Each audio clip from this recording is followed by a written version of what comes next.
This is Sunday Indianapolis, a public affairs presentation of WIRE Radio with a look at topics important to the Indianapolis community. I'm Pam Reesmeyer.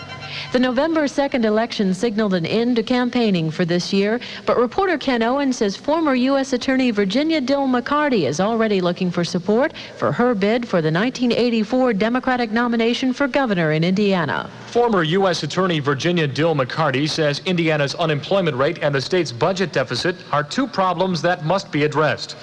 McCarty says she's already traveling around the state, telling voters how she feels about the problems. And I'm talking to people, finding out what the issues are, finding out how people want to solve them, and finding out what people's priorities are.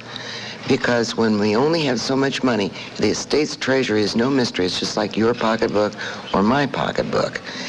If we're earning less than we're spending, we either have to stop spending or we have to push up our earnings.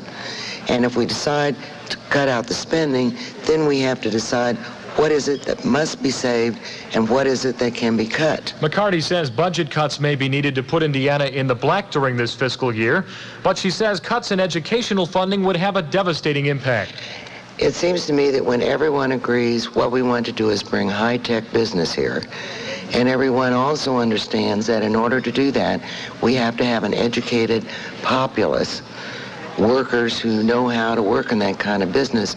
The worst thing we can do in the world right now is to cut education. McCarty says the Orr administration kept the state's budget problems a secret until after the elections to keep Republican losses to a minimum. This is Ken Owen. In the next segment, a look at the Indianapolis Humane Society and how it's surviving the economic recession.